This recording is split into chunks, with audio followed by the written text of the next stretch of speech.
Olá, seja bem-vindo ao Diário da Cidadania.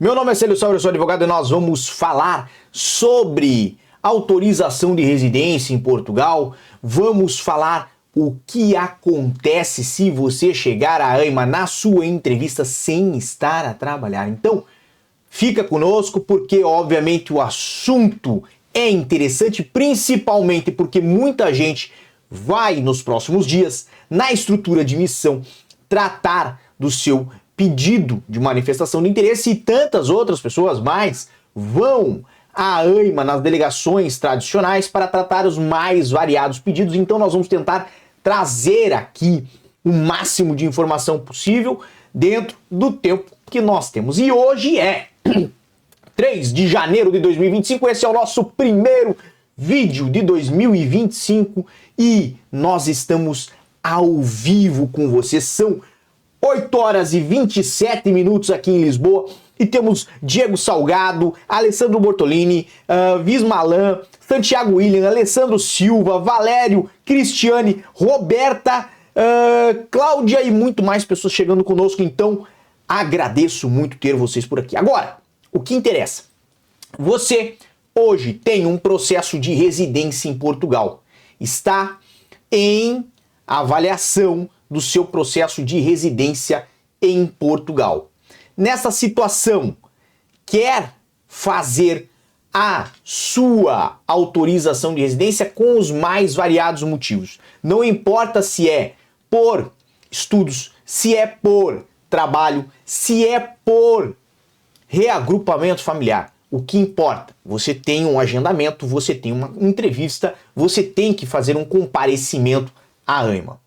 Disto, nós temos que sempre identificar que é necessário comprovar meios de subsistência a qualquer processo de residência em território nacional. Então não importa o seu caso, não importa se você é aposentado, não importa se você tem um familiar e você vai se reagrupar a ele, o que importa é que você tem que fazer essa comprovação. E nessa situação, óbvio, você deve apresentar meios de subsistência estáveis em território nacional.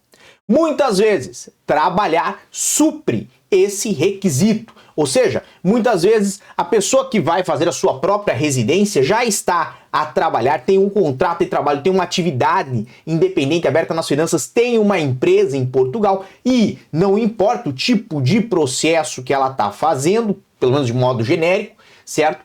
Ela consegue fazer a sua residência e apresentar isto como garantidor dos meios de subsistência, é o que está na lei.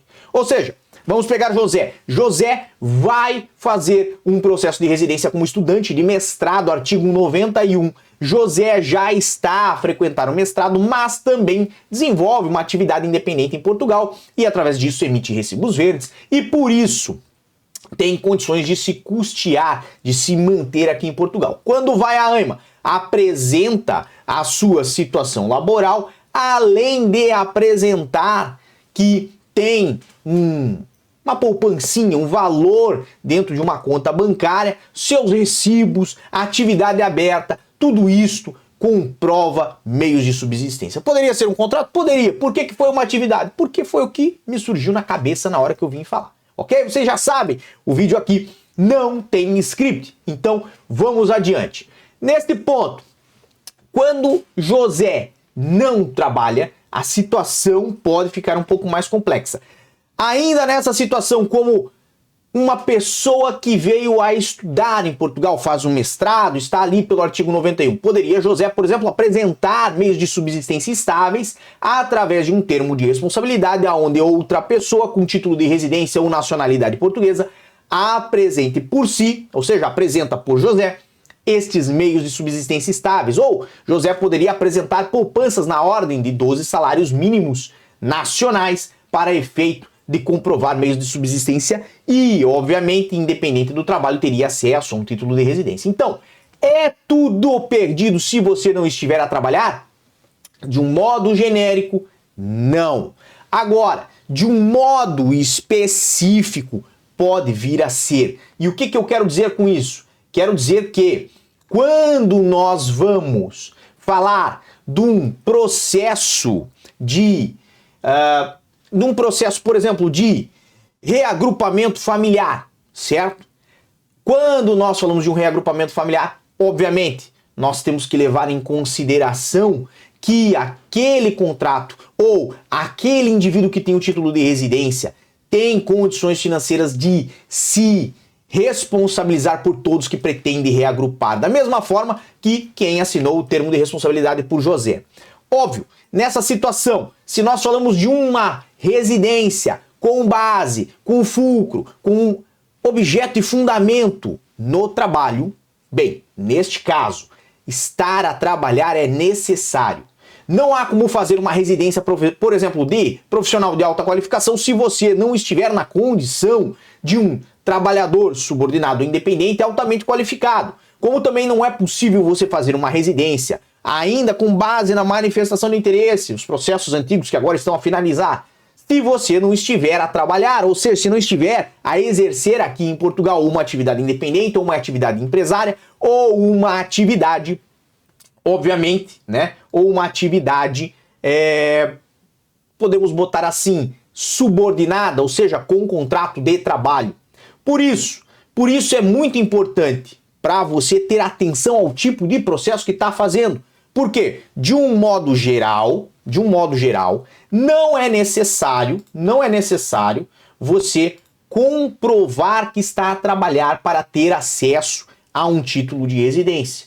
No entanto, se você está a fazer um processo que necessita do trabalho, ou seja, que o trabalho é o fundamento, aí nessa situação não é somente os meios de subsistência que se comprovam através do trabalho, mas sim, efetivamente, você precisa comprovar que cumpre o requisito legal para ter acesso àquela residência, seja de alta qualificação, seja como profissional subordinado ou profissional independente. De toda forma, o mais importante nestes casos é que você organize os seus documentos antes da entrevista e vá com calma. Se não está a trabalhar, verifique se o processo que está a fazer é o correto, verifique se é possível reagendar a sua ida à AIMA e, se for, opte por reagendar, se for necessário comprovar a relação laboral. Se não estiver a trabalhar, mas não for fundamento do processo a relação laboral, ou seja, o desempenho de uma atividade, etc e tal, bem, você pode apresentar sempre alguém com um termo de responsabilidade, alguém que se responsabilize por você, tá bom? Bem, agradeço muito a presença de todos vocês, desejo muita força e boa sorte, por enquanto é só e tchau. O que você acaba de assistir tem caráter educativo e informativo. Compõe-se de uma avaliação genérica e simplificada. Agora, se você quer saber de fato como as coisas são, você vai ter que ler.